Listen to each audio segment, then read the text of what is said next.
Ladies and gentlemen, esteemed colleagues, distinguished guests, on behalf of SIPRI and our co-conveners, the Folke Bernadotte Academy and the Swedish International Development Cooperation Agency, SIDA, I warmly welcome you to the 2025 Stockholm Forum on Peace and Development.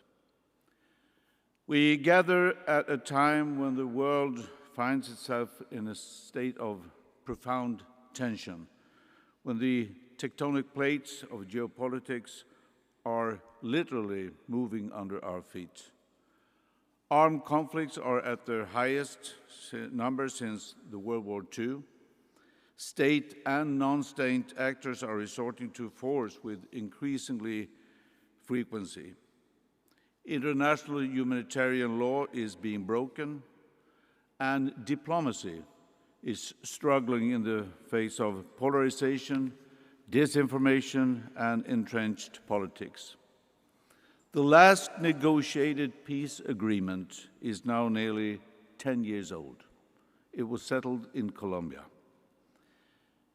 Now, from Ukraine to the DRC, from Sudan to Myanmar, from Haiti to Gaza, we are witnessing the human suffering caused by protracted violence. The social, economic, and environmental scars will be felt for decades. Today, 1 in 8 people around the globe is directly affected by conflict.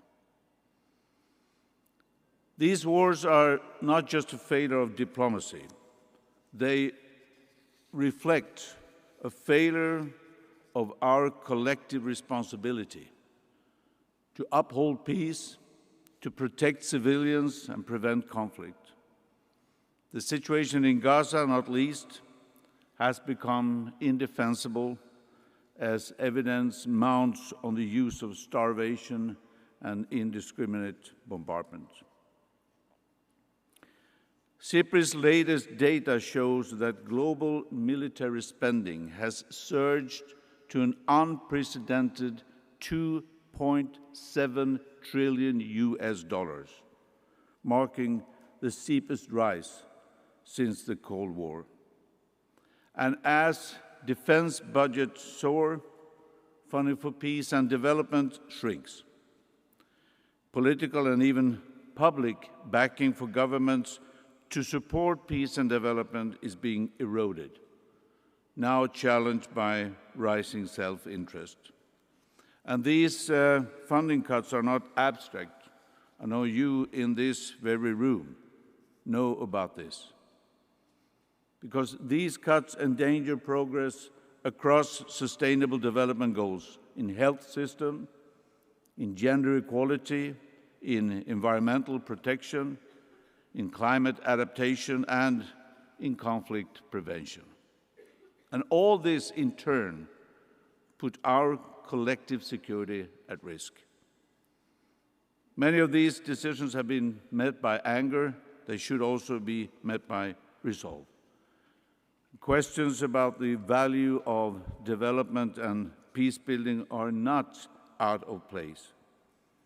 The push towards securitization challenge us to bring the best of our ideas and to apply what we know to shape what comes next. And that is why this year's forum has been entitled The Future of Conflict Resolution and Peace Building. Under the Chatham House rule, the Stockholm Forum provides a valuable space for open, honest, and transformative dialogue. We should not be naive in thinking that a 2-day conference can solve the world's deepest challenges. But what we can do is to use this as a platform to learn, to listen, to connect, and to begin to shape new ways of thinking. As we do this, let us also recognize the privilege we hold in actually being here.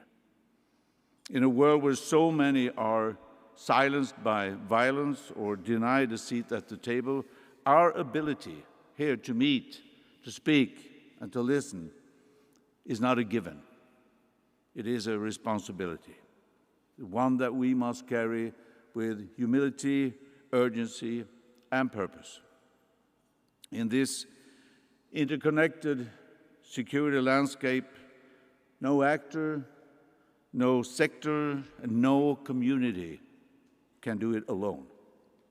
So we must embrace new ideas and forge new partnerships. We must move beyond silos and attachments to outdated approaches. I am particularly inspired to see such a rich mix of voices represented here today, from governments, academia, the civil society, and from more than 70 countries being here. And we also welcome many new partners hosting sessions for the very first time here. This year's forum also places special emphasis on the vital contributions on youth and women in shaping the future of peacebuilding as we mark 3 significant milestones this year. The 10th anniversary of the United Nations Security Council resolution on youth, peace, and security. The 25th anniversary of the Women, Peace, and Security Agenda. And the 30th anniversary of the Beijing Declaration and Platform for Action. Now let me extend my gratitude to this year's co-conveners, the Folke Bernadotte Academy and the Swedish International Development Cooperation Agency, SIDA. Their support has made this possible, this year's forum, that we actually can do this. And I do hope that this new partnership marks a new era also for the Stockholm Forum. I also want to extend my gratitude to all the forum partners who dedicate extensive time and resources to the sessions they hold here. The forum would not exist without you, so thank you so much for that. I will end by saying this. Whether you are a policymaker, a practitioner, a researcher, or an activist, your voice matters, and your experience is essential. We hope the conversations over these days will inspire action, provoke new thinking, and strengthen our collective resolve to shape a more peaceful future. And please remember the words of Robert F. Kennedy Sr. He said this: "The future is not a gift, it is an achievement. Every generation helps make its own future. This is the essential challenge of the present." End of quote. And with that, dear friends, it is my pleasure to give the floor to Helen Eduards, Director General for International Development Cooperation at the Ministry for Foreign Affairs, who will now speak on behalf of the Swedish government. Please, Helen, welcome.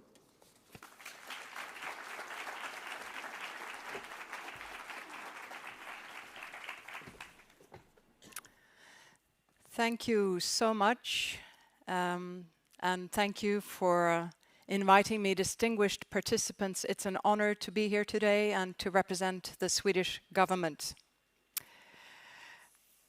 I also want to thank you for joining us at this important event. It's the first time that I personally attend, but I know from earlier years that this is not only a very successful yearly event, but also very productive. I'm very pleased and privileged to be here.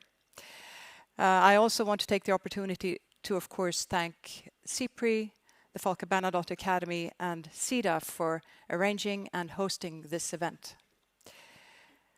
Working for peace, security, and development is more challenging than ever. More conflicts today are multidimensional, protracted, interconnected, and of course also involve many actors, including external powers. War and conflict cause suffering and poverty. They prevent people from reaching their full potential. War and conflict lead to displacement of civilians, and increased refugee flows. The number of armed conflicts is record high, and the consequences are massive and dire. For many years, Sweden has been one of the world's top donors within prevention, management, and mediation of conflicts. During the past 5 years, Sweden has contributed 1 billion Swedish crowns to peace building and continues to engage in peace, security, and stabilization efforts. Swedish aid is present in many of the country settings that you will be discussing during these days: Gaza, Syria, Sudan, Armenia, Moldova, Afghanistan. For the Swedish government, I also want to put particular emphasis on its priority on support to Ukraine. It is a moral obligation to support Ukraine and then also an indispensable investment in Europe's and by extension, of course, Sweden's own security, independence and future. Sweden will continue to support Ukraine for as long as it takes, including with ODA. This conference takes place against the backdrop not only of a high level of armed conflict and, of course, dire consequences. It is also taking place against the backdrop of massive changes within the donor community. International aid is undergoing great changes and ODA is shrinking. We need to ensure that scarce resources that we do have at our disposal are used with the greatest possible impact.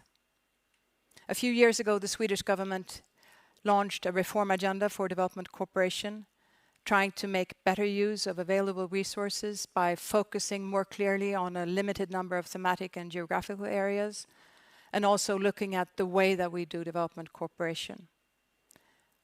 The government has clearly stated that there are a number of thematic priorities, including humanitarian support, health programs for those who need it the most, climate change, working with gender equality, addressing girls' and women's situation and rights, and also working with migration and returns.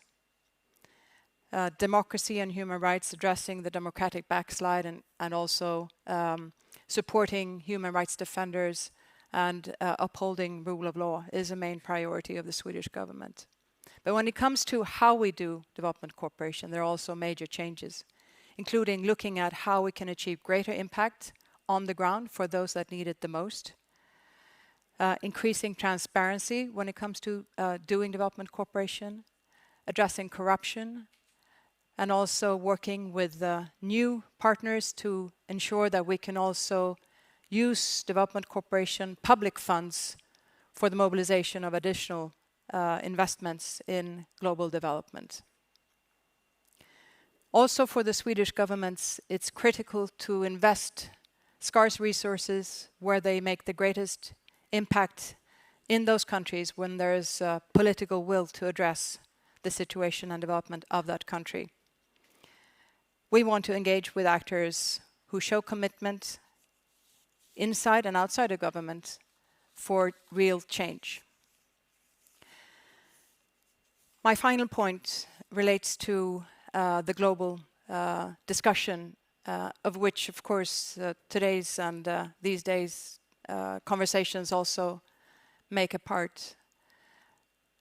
I think that for the Swedish government, we really need to take a close look at the way that we do development cooperation and humanitarian assistance to make sure that we as a collective put those funds to use where they reach the most vulnerable and those who need it the most. There are important international initiatives that are being undertaken at this very moment with, for example, the initiative by the UN Secretary General to discuss reform of the multilateral institutions, the UN 80.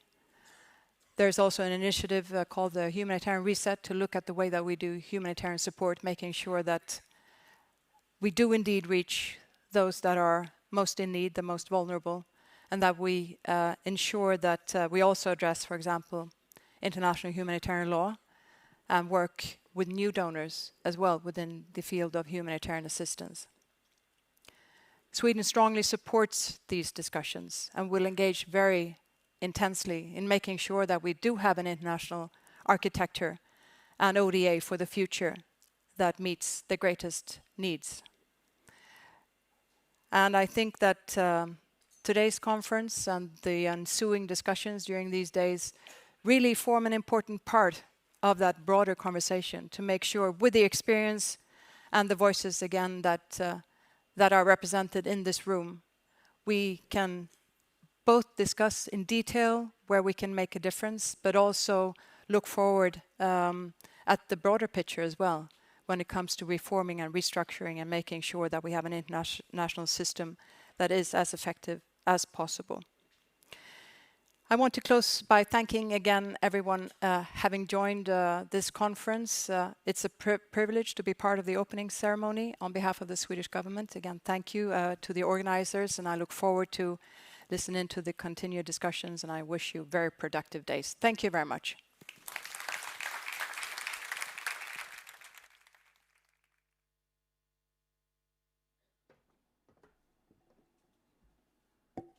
Thank you, Helen, Edwards. We really appreciate your presence here on behalf of the government, so thank you for your speech. It is now my pleasure and honor to hand over the stage and the floor to the director of Folke Bernadotte Academy, Per Olsson Fridh. Please, welcome. Thank you, Stefan. Thank you. Wow. Such a privilege to walk up on this stage just after Stefan and Helen, whom I respect so much, both of them. It is a warm welcome also from me to this first opening plenary session of the Stockholm Forum 2025 on the future of conflict resolution and peace building. And in a very short notice, I will introduce my panel that will be joining me up here on stage.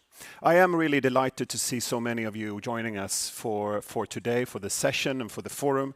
I think it's fair to say that your presence here, coming in from all the different parts of the world, from all sectors that you represent, does really showcase the urgency and the need for us to come together and discuss and grow our collective awareness and interest in how we can respond to these current challenges that we see around us and that relates to peace efforts and the ongoing conflicts around the world.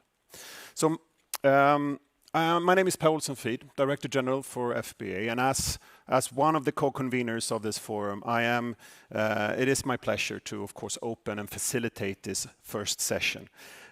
It aims to address the strategic question that hopefully can serve as a general question for the whole of the forum. Shifting powers, rethinking peace, and the future of security.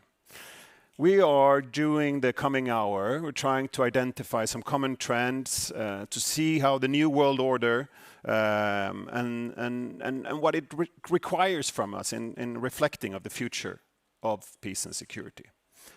The background to this session, and you all know this very well, and probably also a lot better than me, knowing where you come from and the different organizations you represent. The global geopolitical landscape is undergoing a huge transition, profound. And it has been unfolding over time, I'm sure we can agree, but it is also presenting itself right now with increasing clarity. The shift away from unipolar world and dominance and the weakening of multilateral institutions, they challenge this sort of predominant world order and an international order, and we have competing visions that are materializing. As countries are strategically sort of prioritizing their flexibility and their national interest over collective norms, the coherence and the legitimacy of the global governance systems, and including those that underpin peace and security, they are being undermined. We have a fragmented geopolitical landscape, a fragmented environment that we operate in. There's a new landscape, you can say, for conflict prevention, for alliance building, for diplomatic efforts and coordination, trying to maintain stabilization, peace building. And the growing disregard for normative frameworks, such as international humanitarian law or the UN Charter, erodes the accountability internationally. It fosters selective justice. And this fuels, of course, mistrust, resentment, and weakening the foundations of collective security, of multilateral conflict resolution. We're moving away from cooperation to competition over those things that we have in common and that we need to share. Financial Times reported early this year that 30% of ODA will disappear during 2025. When the US cut and paused is ODA early this year, 40% of the humanitarian funding disappeared by the signing of a pen. 40% means an immense effect on the system. Donors that stayed put, there was no flights that could bring help to those in need because the system was targeted. And this is the new world. Some say there is no way back from this, but it is up to us to find a way forward. Are we moving away from peace and development into a world of only defense and hard security? Are we replacing prevention with deterrence? With me today, maybe also another question. Is this world order really new? Or is this just Europe simply having a delayed confrontation with changes that have been happening for a while? So many things to discuss, right? So with me on stage, I would like to invite, and just come up accordingly here. First of all, Mrs. Elena Mârzac, who is the Executive Director and co-founder of the Platform for Security and Defense Initiatives, which is a Moldovan civil society organization promoting democratic governance and resilience in the security and defense sector. Very welcome. We are also joined by the Director of the Diplomatic Academy in Oman, Ambassador Humaid Al-Maani. Please, Ambassador. He has a long and distinguished career with Oman's Ministry of Foreign Affairs and have a number of ambassadorial roles, senior leadership in multilateral dialogues and regional cooperation. Also, very pleased to welcome up Ms. Nisreen Elsaim, physicist, climate expert, Sudanese peace activist, long-standing youth leader who, among a lot of initiatives that you've taken, but you've also been part of the UN Secretary General's Youth Advisory Group on climate change, and you have been a strong voice in many of the global climate conferences the last years. Finally, last but not least, pleasure to, of course, welcome President of Fundación Acordemos, Dr. Sergio Jaramillo, who previously served as the High Commissioner for Peace in Colombia, and one of the leading architects behind the 2016 peace deal between the Colombian government and the FARC, who was mentioned earlier also by Stefan. A very warm welcome to you all. Thank you for joining us. Thank you for joining me here on stage. Thank you. I will sit like this. I'm very sorry if I'm not going to try to turn my back to all of you. But as you notice, this will be, we have so many things set up for us for an interesting conversation here. Let's try to feel as comfortable as possible. Yes, these are the audience, but don't pay too much attention on them. We're trying to get this intimacy feeling here on stage. But I would like to start with a quick question to all of you, giving you a couple of minutes to, thank you, Sergio, to elaborate on this. In the light of this sort of changed global order, as peace builders, as peace activists, as a peace-building community, what strategies would you say that we need in order to maintain our relevance and our effectiveness in a world where peace building is somehow experiencing a recession. Elena, would you want to start?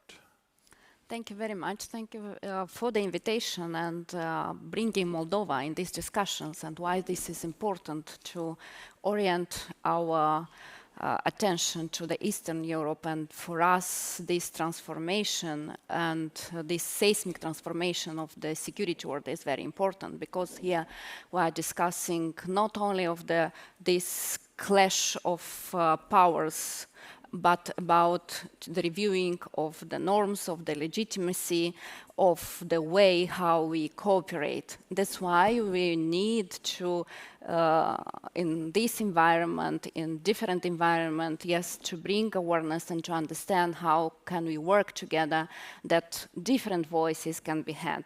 That's why I truly consider that our world should work for more inclusive, to adapt to the context and look into the communities.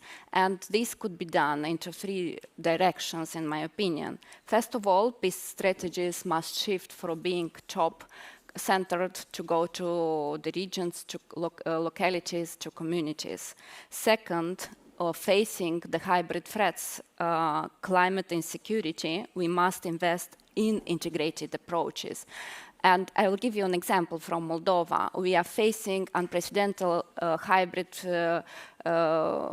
influence and disinformation campaigns.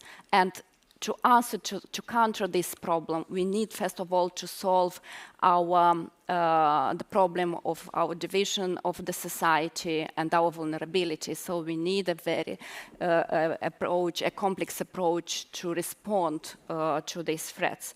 And the third one, I would say, we must confront this asymmetry of voices. Yes, small countries like ours or other from Africa or Asia would like to have a voice in these multilateral aspects and to present their voice, to have a voice when the funding are distributed or their directions somehow are shifted. Thank you very much, Elena. Thank you for, there's so much things that you are putting on the table for us to grab, right? The clashes of power, the need for local adaptation, locally driven processes, but also this sort of whose voice is actually being counted when we talk about the future of security. So thank you so much for this. Ambassador, would you want to go next, please? Thank you very much, Olsson, and I would like to thank SIPRI, FPA, and SIDA for the invitation to be here. Interestingly enough, that we live in a constant change in the terms of security umbrella worldwide. But I think very important from my perspective to focus maybe on few things already has been mentioned in your speech and the speech of directors and colleagues from the Foreign Ministry of Sweden, that the cyber warfare and AI also has a big threat, I think, to peace and security.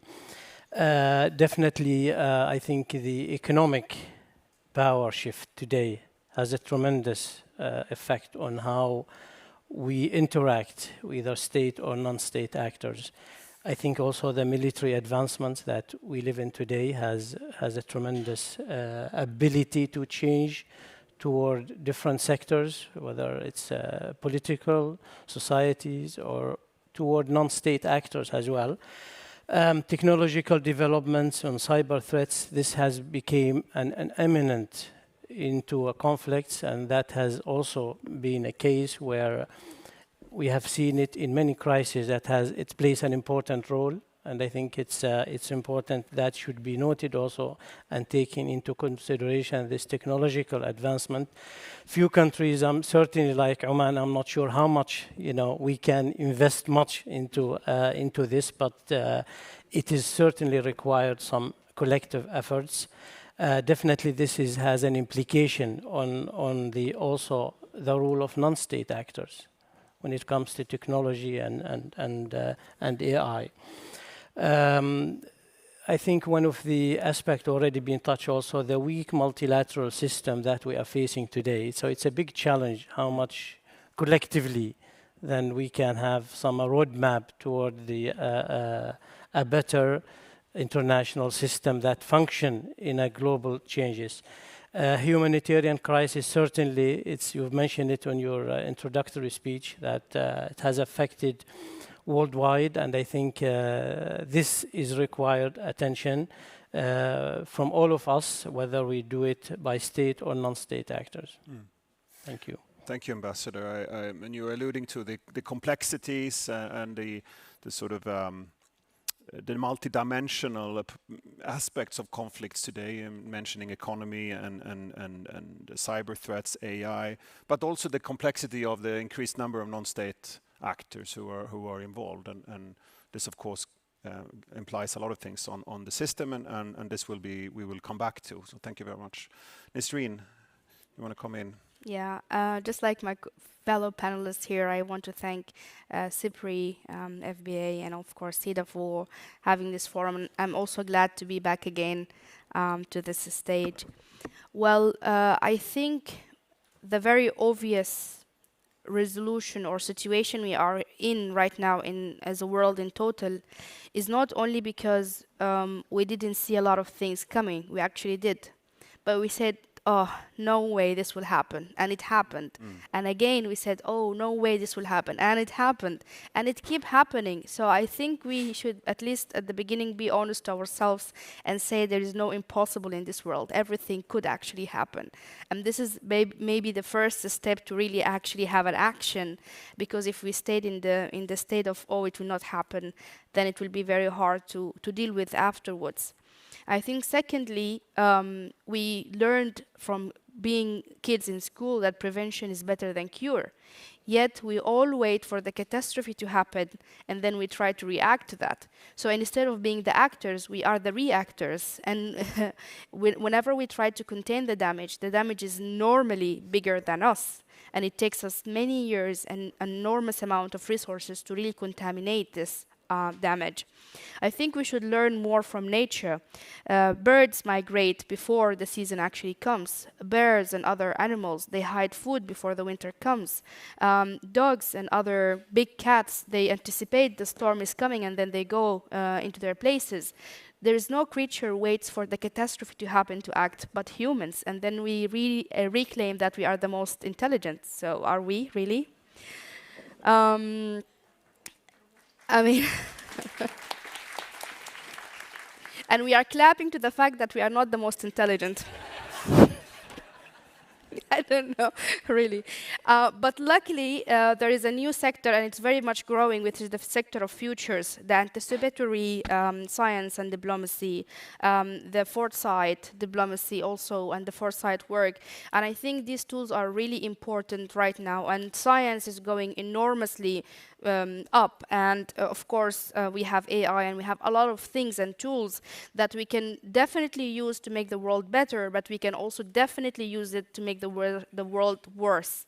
So it is up to us really in this room, in the government, in order to really decide how are we going to use these tools, and are we going to cope with the new dynamic of the world of futures and the world of foresight and science and diplomacy together, or we will just stay and say, oh no, we've done it this way hundreds of years, we keep doing it hundreds of years, and then in a few months, what we have Pakistan and India, we have Houthi groups and the US. Of course, we had Ukraine and Russia for a long time. We also have Palestine, Israel for a long time. But in a very small, short time, a lot of things develop and a lot of momentum happen around the world. So how can we have structures that are agile and resilient and elastic enough to absorb all of these very fast changes? This is the question. Well, thank you very much, Nisreen. Thank you for. Or do we want to be actors or reactors? I think that is something that things will be picking up in a lot of the panels. The way you say it, do we see the world as it is or as we want it to be? But you also remind me of an old Indian poem, which is "Hope is the bird at dawn." Right, the bird sings all when it's still dark. And then light comes, and it happens every day, and we can be that bird, perhaps. So thank you for that reminder. Now, Sergio, of course, with your background, I mean, how do we what strategies do we need to keep relevance in the peace building community? What's your first take on this? Thank you, Per. And let me just first join in thanking SIPRI and FBA and SIDA for this wonderful invitation. A few weeks ago, I was addressing a large group of EU officials in Brussels, and I asked the question, if you're in a real transition, as the chair of your board just mentioned, tectonic plates were made, how do you know you're in a real transition? And if that is so, then you need to think that you cannot just automatically build on your own experience, because things are changing. And the first obvious difference is that the peace making and building experience of the last 35 years is almost all intrastate. And now you have very notorious examples of interstate wars. So what things can you take from that experience, and what things can you adapt, and what things are not relevant? This is an important question. At the same time, we still have plenty of internal armed conflicts to worry about, notably Sudan. So it's just, how do you judge this? But to me, the one thing you mustn't forget is that it's all about spotting the opportunities, building on the breaks, because in the end, a peace negotiation is literally building something out of nothing. This is what we did in Colombia, and you need to actually have the vision, understand the moment, and build on this. Now, I fully agree that there are occasions when you don't have any opportunities. There are no opportunities whatsoever today in Gaza for peace, so long as you have this extremely radical and extraordinarily brutal government in Israel. It's not going to happen. But it doesn't mean that you don't do anything.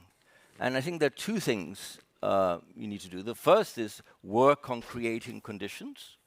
So with relation to Gaza, the obvious one is you need to, especially the Europeans, need to push back much harder, as we saw in this excellent editorial of the FT a few days ago, to create conditions that push in this direction. And secondly, and this is the main point I want to make, is that negotiations really are all about anticipation and preparation. Anticipation and preparation. And so there's things you know are going to happen. You need to anticipate them. You need to prepare. First of all, obviously, the negotiations themselves. Negotiations are not just about going somewhere to some city and sitting at a table. You need to create the right environment, get the right facilitators, the right methodology. You can have the best opportunity possible and still botch the whole thing, as happened, for example, in Camp David II, with catastrophic consequences.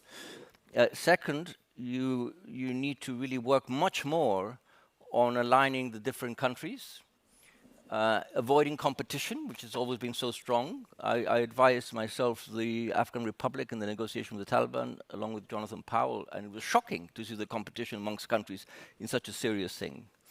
And I think you take more advantage also of the rest of the world. We have here Oman.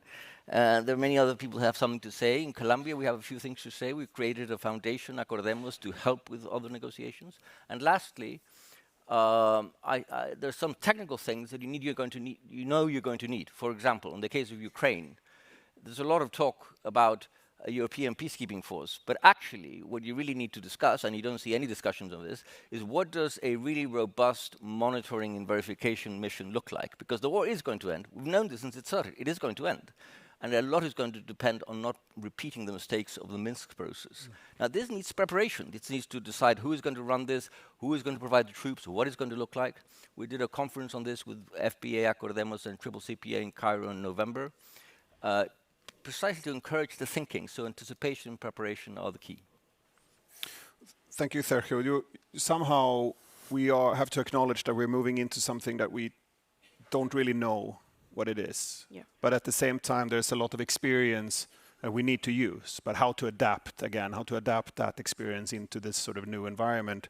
Preparation, creating conditions, anticipation. To build on that, I mean, to me, that sounds like we also need a lot of patience. But how to have patience in a world that doesn't wait for anyone?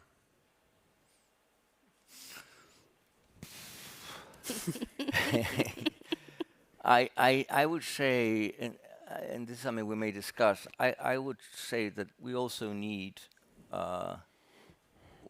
just a plea for diplomacy and a plea for putting resources into diplomacy, because if you have a really hard problems like this, you really need to put a big effort onto building the channels and creating a structure.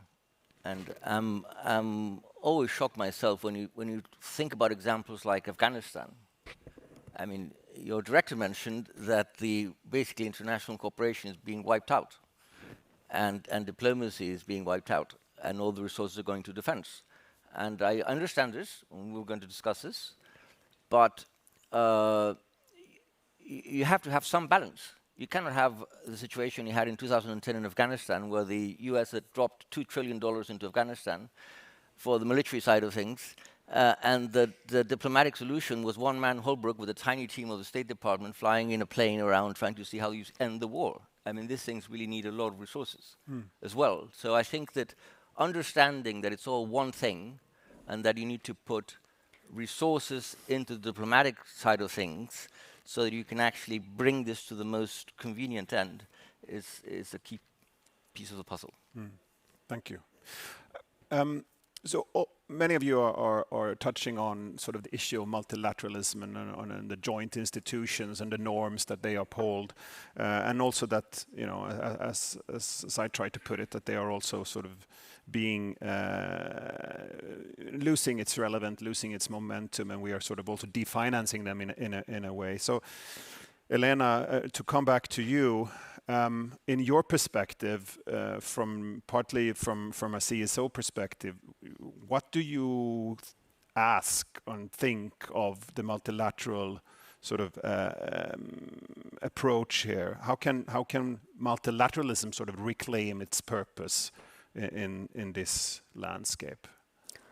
Thank you very much for the question. I think it's in time discussion about multilateralism, peace building, how this work together, and how it could help, especially small countries, to resist to this storm of different threats.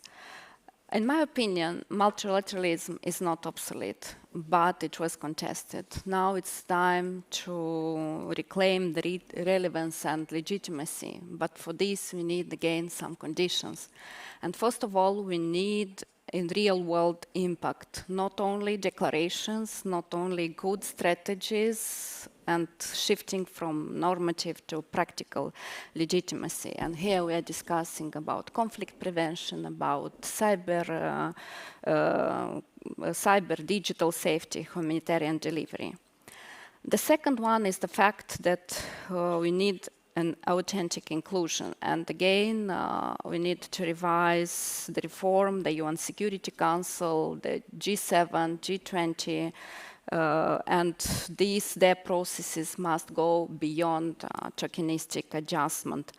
And it's important to restore this legitimacy, and we need, as small countries, civil society, we want to see very practical and legitimate activities. And as well, it's a need for coalition-based and thematic focused topics like coalition to respond to climate security, to artificial intelligence governance, to disinformation. So flexible, oriented to community activities. And in your introductions, you addressed a question to the audience about the new order. This is the new order or not? I think for many countries from Eastern Europe, from Africa, from Asia, we are living in this contested world for many years when our sovereignty, our territorial integrity is contested and continue to be contested by the Russian Federation in Ukraine, for example. And these double standards, we can feel them on the ground.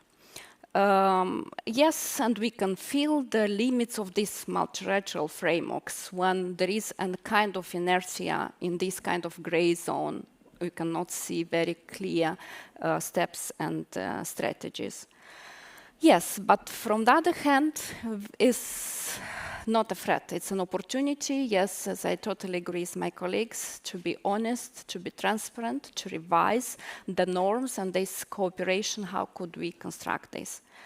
And what we can do is to bring from charters to capabilities, to bring capabilities especially to vulnerable communities to respond to cyber, disinformation, to hybrid. And it's important to have an inclusive action, as I mentioned in the beginning, to bring local minorities, regions, youth, women, so different groups of population. And of course, it's important to think on the solidarity fast. And we can see that in some parts, and some organizations are dealing with this. And to somehow, I think it's a solution to work together to solve the problem. I could say disinformation, or again cyber, or interference of and the negative impact of the artificial intelligence. Let me briefly reflect on Moldova's case. I'm very happy that Moldova is present at this forum, because usually it was contested if this part of Europe is important or not, or small countries could have a voice or not. And why the Moldovan case is important? Because we can see that this small country faced very well-coordinated hybrid campaigns, and it's for the last years after 2022 is one of the strongest one, and this involved disinformation, political financing, cyber attacks. We have a separate panel on this for whom is interested, but what I want to say that we can see this example of the small country that thanks to multilateralism, we can respond to this. And thanks to our cooperation with OSCE, UN, especially European Union and NATO, we faced these threats. We received this support, and starting with the idea that security sector governance is not about the absence of the conflict, but of the fact that people trust in the security and the state institutions that provide security. This organization, like European Union, NATO, helped us to reform our security and continue to reform our security institutions, to be more open, to be more transparent, to have a good governance, and we can feel this multilateralism in our country. And just to conclude, we can say that there are three things we can learn from Moldova and from the case of the small country. Peace is not passive, this is the fact. Moldova demonstrated that even small states could push back when they combine legal reforms, civil society, with the support, with multilateral institutions, and in our case, the support of the European Union and NATO. Of course, security must be redefined, and again, Moldova's experience reflects that peace building, it is intersectional, responding to cybersecurity, to climate adaptation, to disinformation, together with the support with our partners. And what is very important, and this is the main point I want to highlight as the civil society, is to be inclusive, and community matters. In our case, we have vulnerable regions that are well used and still used by Russian Federation, like maybe you heard about Transnistria, about Gagauzia, and this is important to bring them to the table and discuss and take into consideration and respect their voice. Thank you, Elena, and for sharing very generously the Moldovan experience, but I think also maybe challenging the saying that multilateralism is not up to the game, because you're mentioning a number of them more sort of regional organizations that are stepping up, that are helping out, which brings me, and Humaid, I thought I would just turn to you and say, I mean, you're representing Oman, a country who's increasingly taking more of a visual role in facilitating conversations, global conversations that we desperately need to have. But in this landscape, there tends to be a number of different actors. They could be regional, sometimes they are coalitions of the willing, sometimes they are other types of alliances that we shape, but it also seems that we are moving in and out of them. They become a bit fluid, these alliances. So is this the way forward, would you say, that we as peace builders, as conflict prevention actors, that we learn to navigate in a more of a fluid, constantly moving landscape, or do we need to find a way back to more robust groupings of countries and partners? Thank you. I would like to stress 2 points. First of all, it's important to really adhere to the rule-based order. This is something I think it's very important, not only for Oman, but all of us. Without the respect of the international law, the humanitarian law, the law of the sea, there are certain standards, I think today, that we all adhere. We will not be able to think of the second point, which I wanted to mention, is the conflict prevention. Now, in order to have a conflict prevention, we should have a certain standard. Secondly, we ask ourselves, without having a conflict prevention diplomacy, does war alternatives for us? Of course not. So now, Elena has mentioned that sometimes we do face this double standards, and certainly we see that a lot in the Middle East. So without having a multilateral system that is quite strong, solid, where all of us respect, I think that will not be the way forward. Certainly, we look and see today the maritime trade. Most of the trade goes through the seas. Now, how much we respect the law of the sea, for example. And those are issues I think we do need to commit not only verbally, but also commit on between what we say and do. It's very important, and I think multilateral system very much required to really adhere to it. And regional bodies, we cannot afford also to have a weaker regional body that help resolve or at least prevent some conflicts in many parts of the world.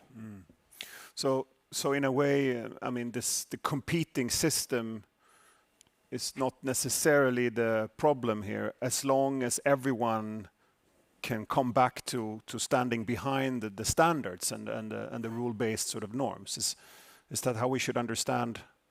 Well, certainly to build a long-lasting, system, we do need to be credible. Yeah. Now, to build credibility, we should have certain standards, and those are the international standards that we all adhere. Few times mentioned the inclusivity. Of course, we have to have NGOs, include all of us, those who contribute to what we want. And I think this is where today we should have much more focused on a rule-based order. Thank you, Ambassador, for this. I find this very interesting and see how can we be pragmatic in how the world is changing, but still be principled somehow to some certain extent in what is really necessary for everyone to be behind. Perhaps there's some opportunity there for us to navigate and move forward. One region in the world that is waking up to a completely new reality is Europe, one must say. There's a war on the continent. Let's say at least that the sort of north or transatlantic link is somehow shaking.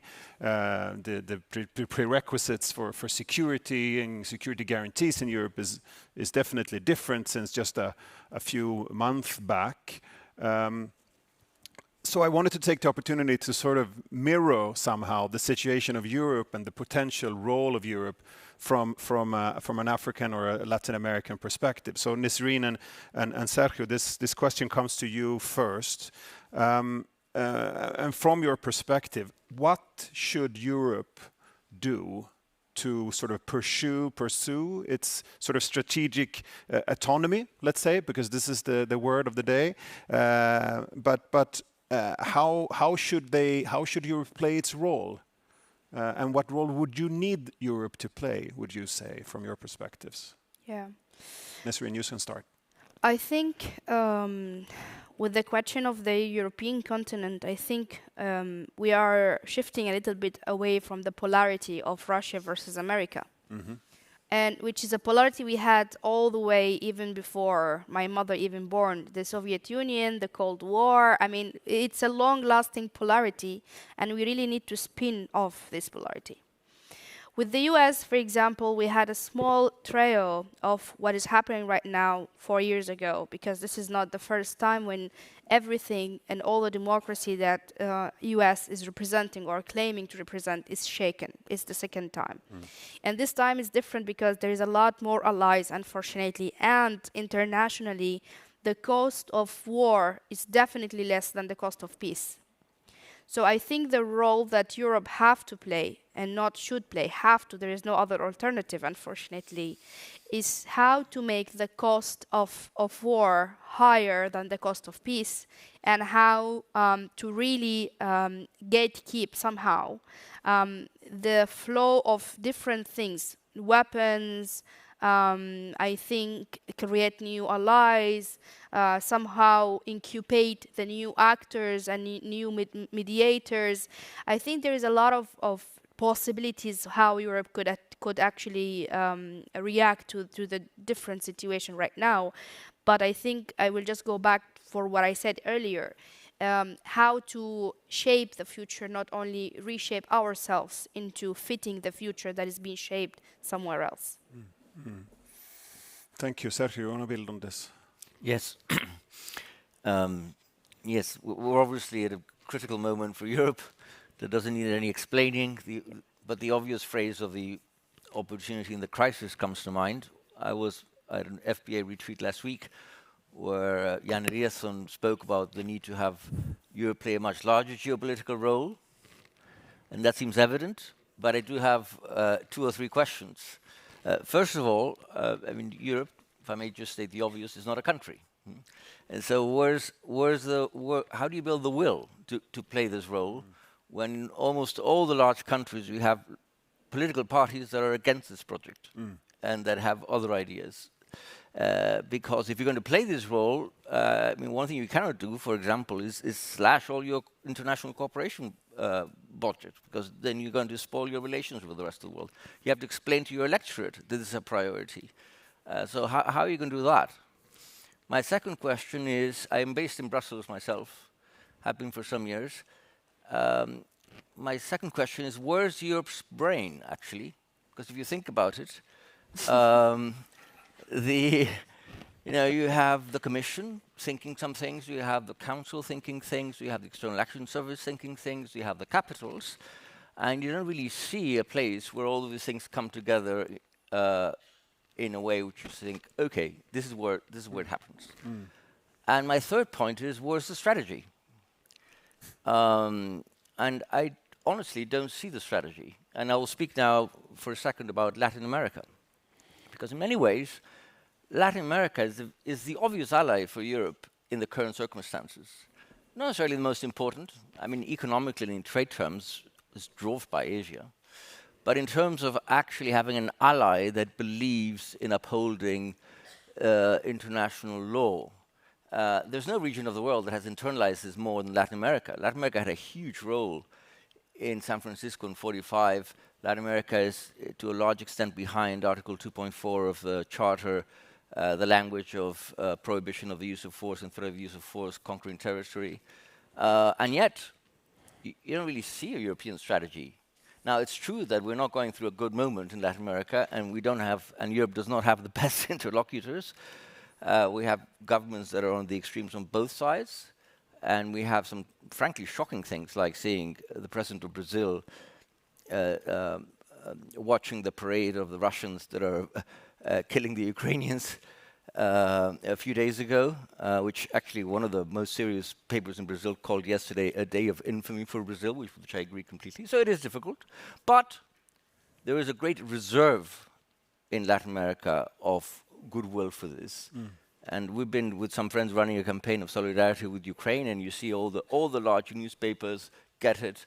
We published a letter in January, which I drafted myself, on the destruction of international law, the invasion of Ukraine, the destruction of IHL in Ukraine, Gaza, Sudan, signed by 33 former foreign ministers. So everyone gets it. But you need to build on this. You need to work on it. There's this old saying in Washington, like, if you want to talk to Europe, who are you going to call? And we haven't really figured out that yet. But that's also, I guess, at the heart of the European project, is that there is not just one phone line. That this is a shared project with a quite of a complex sort of democratic institution building behind it. But it does make, of course, a challenge. Europe has a lot of its own issues and war at its doorstep to deal with.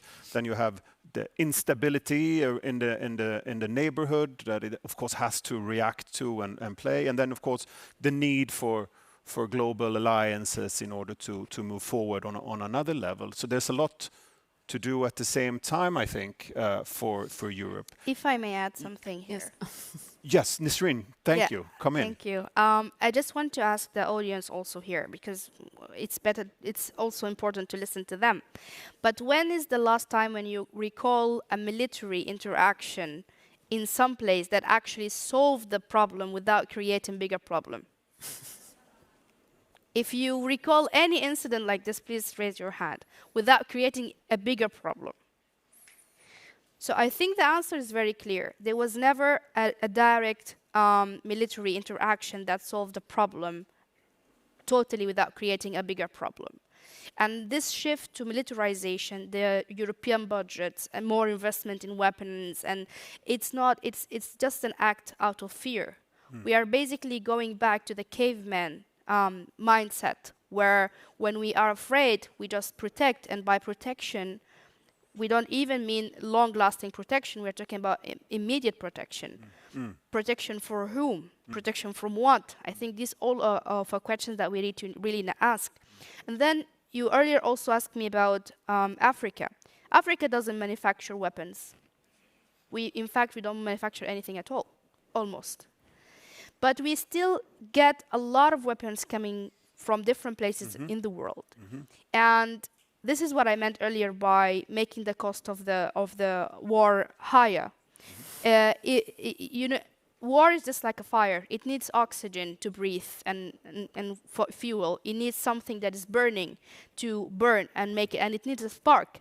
And the spark can come from anywhere, but the material that is burning and the oxygen that allows the fire to go higher is normally coming from somewhere else. And if we can't stop the spark because it's very quick and it doesn't count with the patient that you mentioned earlier, definitely stopping the material that is firing and cutting the oxygen out of this fire is definitely something we can do. And patient doesn't mean that something is not happening. It means that something in the process happening, is just you don't see the result yet, but you know result is coming because the mechanism is happening. But I cannot be patient knowing that there is nothing happening and expecting a result out of the blue. So the question is it not lack of patience that we have right now, or is it lack of actions that leads to results? We know that there is no actions, so results are not there yet. And thank you, Nisreen, for this. There's this notion of active rest. Have you heard this? When you sort of on rehabilitation, if you're a runner, for example, and your knee is hurt, you shouldn't just rest. You should have an active rest. Thinking of this when you're saying that patience is not just waiting for something to happen. Patience must imply action. So we need to be, again, coming back to the practitioner, the practice of patience in a way. So, and I think you're putting something else interesting here on the table, which is also that a lot of the conflicts that we're talking about are being fueled from the outside, and the accountability for those powers who do fuel these conflicts. Isak Svensson, who is in the audience, professor at Uppsala University, told me once that out of the 8 countries that directly interfere most in other countries' conflicts, out of those 8, 4 of them are permanent members of the Security Council, showing the complexity of who is going actually to deal with the solutions to them. So, Nisreen, thank you for this. Elena, you want to come in short? Yes, I want to follow up whom to call in Europe and what is, and it brought me to the question,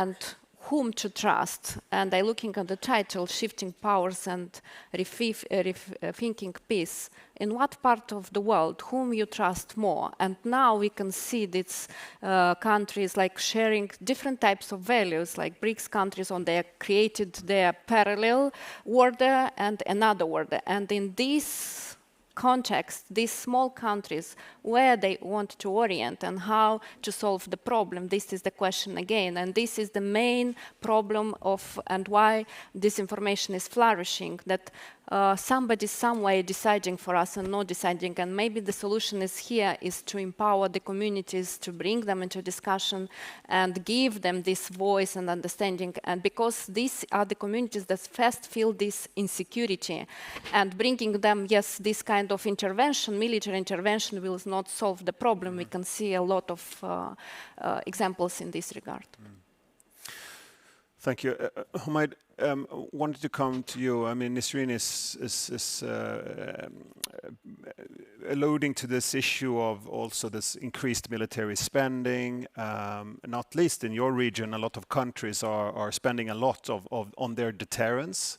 So how do you see, as representing a country who's very much into the facilitation and the dialogue as their method, how do you think you could balance in your region, but also worldwide, deterrence and prevention?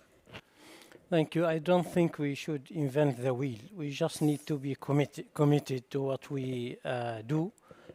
For that commitment, that only brings credibility. And again, you mentioned that 4 of the 8 countries that already have intervened and spent a lot of military tools are member of Security Council. So again, we do need to ask ourselves, and without raising those voices, from all of us, government and non-government, we will not be able to commit. And again, those are standards. I think it's clear, it's evidence to everyone, whether we sometimes like to close our eyes or not, but those are evidence. And I think without commitment, we will not be able to, we will only have more conflicts and more issues. So again, the more we help ourselves in a multilateral format, that's the only way to ensure we will not be able to navigate in a safer world.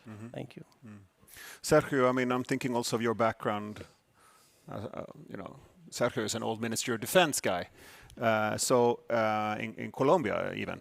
So, I mean, what is your take on this sort of deterrence prevention?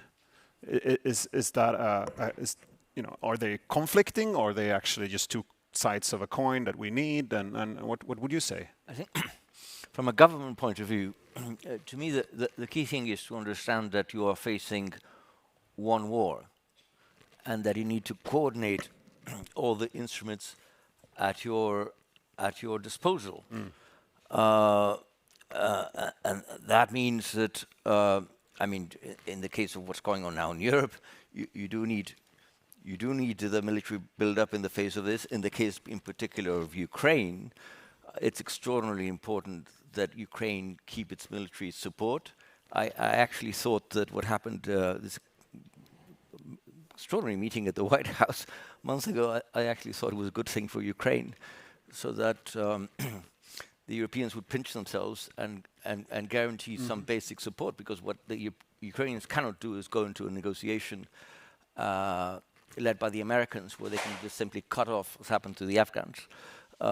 They need to have a fallback position. So you need to coordinate these 2 things, and as I said a moment ago, you also need to spend a lot of effort on building the channels, on the diplomacy. You also need to get if you're thinking about a peace agreement, you need to get the sequence right between the military piece and the political piece, and you need to put this into the agreement in the right way.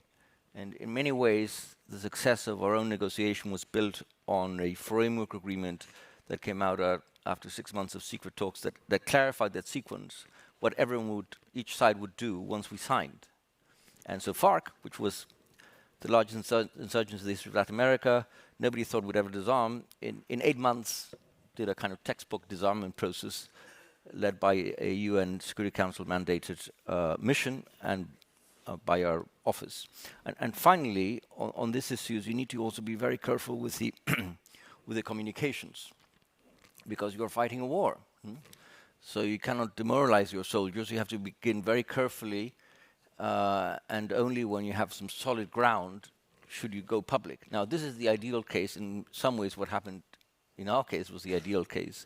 But I do worry about all this kind of show negotiations that have been happening in the Ukrainian context. I think one needs to be very careful how one manages that and keeps this coordination between the diplomatic side and the military side.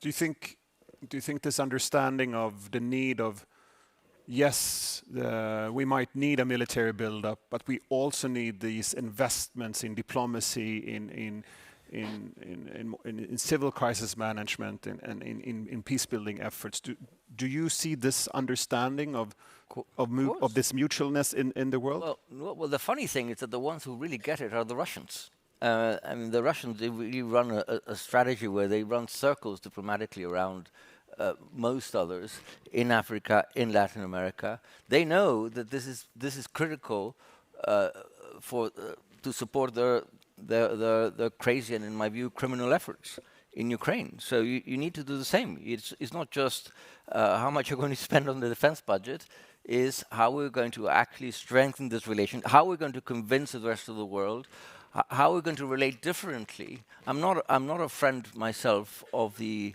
concept of the global south, especially not the idea that you have something called the global south led by China, which is a bit of a contradiction. But I do think that behind this, there is a real felt need of many countries to be taken more seriously and to have a different relation with them. This is what the world is demanding. So you have to work on this, and you have to sort of convince your system that this is, in many ways, as important as everything else, if you're actually going to be a global player. I think all of you have mentioned this sort of the need for more voices, different voices, every voice to be heard at some time at the table. If it's small states, different states, all regions, local organizations, local perspectives. That we are we somehow also facing this sort of crisis of representation at the table, and therefore we don't find the way forward, perhaps. In this world. Nisreen, you're shaking your head. Am I getting it wrong? Yeah, I think the problem is not the representation, but what do you mean by representation? I get invited to a lot of meetings, Munich Security Conference, many COPs, different UN. I briefed the Security Council 3 times. But there was a lot of times where I sat with myself and said, what I'm doing really having impact? Or I'm just used as a puppet, or like sometimes it is like that. It is a tokenistic person when, we have the young, the woman, the black, the Muslim, perfect inclusivity. and then it's just here, this 1 hour, and then nothing after that. So I think the problem is not the representation, but what do we mean by that, and how we make it meaningful, and to what extent are these represented people actually are represented. I'm here not as a climate expert or a youth activist or a peace activist. I'm here as a war survivor. I was in Khartoum actually when the war in Sudan happened. I stayed in my house under the bed for like 3 weeks without food, without water, without electricity. And I called everyone, including the UN, said, I'm here with my son, he's 8 months old, do I need to get out? And they said, okay, we'll call you back in a week. Okay, a week, maybe I'm not alive anymore. And I had to drive my car with a backpack only full of diapers, because God knows I can take bullets, but not boobs. But anyway, I had to choose at some point whether should my son die quickly if we got shot, or maybe I give him one more chance to live and put him down on the floor in the car that I was driving. It's not just an abstract concept, peace. It's a real need for having feeling that I have a future, I have tomorrow. So not even a long future, it's the ability to think about tomorrow even. And a majority of the people of the population of this world don't even have the privilege of thinking, are we going to stay alive tomorrow or not? And I deliberately didn't talk about Sudan because I really think having the war continuing for more than 2 years is a huge failure, not only for the international community, but for all of the values and the slogans we had, because I am sure definitely that a lot of people, not only in this room, but in all of the forums that I used to go, could and can actually, until this moment, stop that war. Is just, as I said, the cost of the peace is higher than the cost of the war. Thank you for sharing this, Nisreen. We're coming back to a final round where I'm going to ask all of you to sort of give your final comments on this. You're building on, I think, what Humaid said, talking about commitments. They committed to those values, not just talk at forums and sign conventions, but be committed to that language later on. Elena, one of your first intervention was the need to move from norms to practice, to be accountable for your practice and not just to the normative agendas. So you're also, all of you, touching on this important step that we move from talking about these things, from making a peace an abstract concept, as you say, Nisreen, to something that is real, that is practice.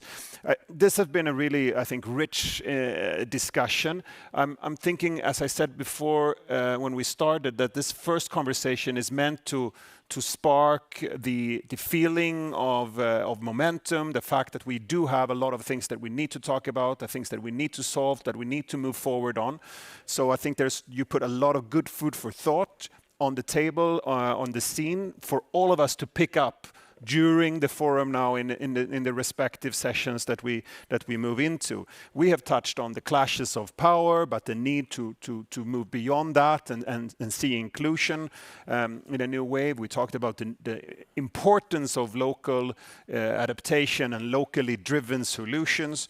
We talk about the complexity of conflicts today, how they are so multidimensional, and therefore also the answer to them need to be that. Maybe us as peace practitioners have not really come up to pace with that new multi-dimensional conflicts. Are we ready to work on all those dimensions? Or is this why we're moving into the direction of hard security, deterrence instead of prevention? Because we are not really up to speed. This is a question I will put to all of you for the coming days.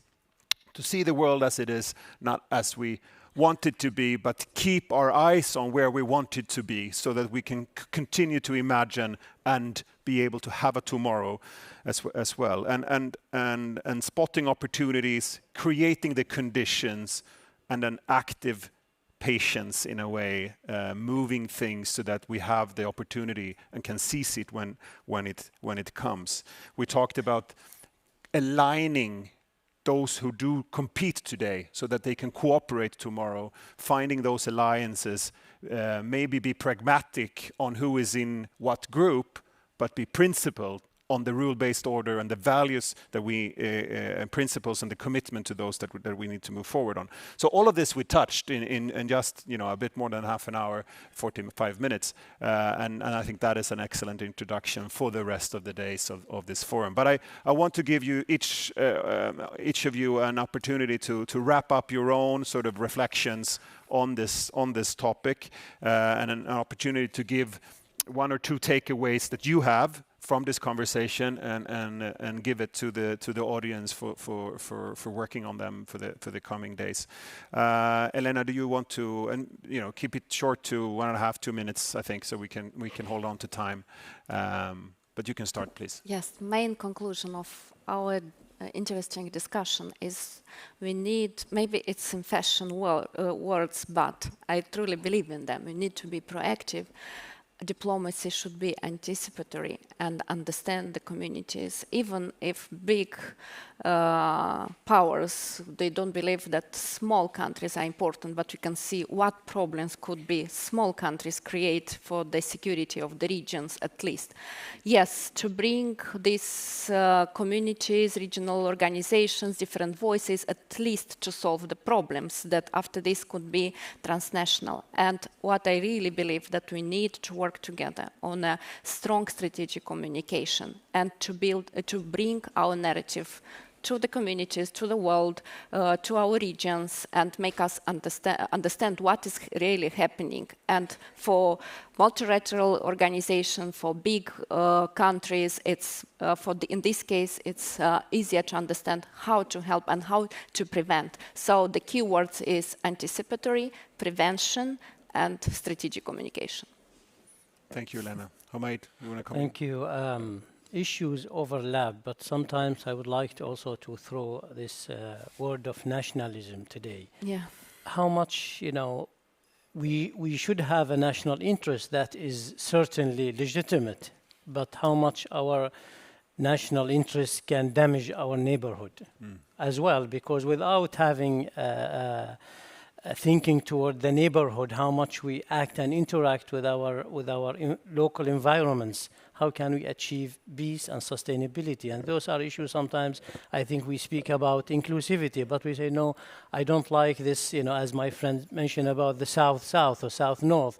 I think unless we interact in a world with which all of our interests are served, and it can be served, we will just focus more toward nationalism, and I think it's much more dangerous than radicalism. Thank you. Thank you, Humaid. Nisreen? Yeah, I think rethinking peace and future security implies that we have to think about other threats than our own, which is basically, I'm referring to climate change here. The Secretary General of the UN said that climate change is the biggest existential threat, and I totally agree with him. And it's creating a lot of distress and a lot of insecurity situations and a lot of conflicts around the world. So whenever we talk about our own diplomacy, we need to remember that nature doesn't negotiate and climate change doesn't know borders. So these are two facts that we also need to encounter. And if you want to hear and know more, we have a session about climate change, peace and security and youth later, so you can join it. I'm just advertising for my other session. But yes, it is important to rethink climate change in the peacemaking and also anticipating the security threats. Thank you, Nisreen. Sergio, last word. Well, again, thank you very much, FBA, SIPRI, Per, for this invitation. I'd like to end by making, if I may, a kind of a plea for negotiations, for taking negotiations seriously. Because people talk about it, but it really when you see, again, the resources that are being put in, it doesn't really match the problem. And I think the key in the current environment is to really move away from this idea that you have sort of the hawks running the war and the doves trying to negotiate the peace. No. It's one strategy, one effort. All wars are going to end at some stage, and you need to prepare seriously for that. I mentioned I advised the Afghans. I saw how the Trump administration managed that. It was just unbelievable. We see what is going on today in the case of Ukraine. It is unbelievable. You would never run a war like that with so little preparation, with so little backup, with such weak technical capacity. So these are very serious things. Obviously, this is and I do recognize it is a self-serving plea. I mean, this needs resources, but not for that, I think, reason less true. Let's take negotiations seriously. Thank you, Sergio.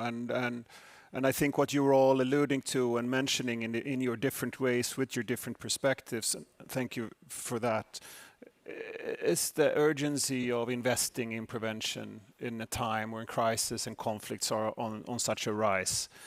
That we can prevent crisis from becoming conflict. We can make sure that conflict doesn't become armed, and when it becomes armed, we can, if we carve out that political space, we can actually make that armed conflict limited, not spreading, and eventually find solutions. And the solutions, as Nisreen said, they will be, again, political. And that is an obligation and a standard that we should all commit to and continue to commit to. But it's in our hands, colleagues and friends, to continue to find that space, to be able to carve out the diplomacy space, the political tracks, and to make sure that the work that we do is as relevant and as effective, also in a world that is constantly changing before us. Again, to my panelists, it was a true privilege to moderate and join you on stage for this conversation. To the audience, I hoped you had one or two things that you didn't think of before that you now started thinking about. A couple of perspectives that you will bring with you to other panels and discussions during the forum, and to your respective organizations and the collective work that we do together for peace and security. Thank you so much for joining us this morning, and good luck with the rest of the forum to all of you. Thank you. Thank you. Good to see you. Thank you, Sergio. Nisreen, such a pleasure. Ambassador, thank you so much. Thank you so much. Elena, excellent. Thank you.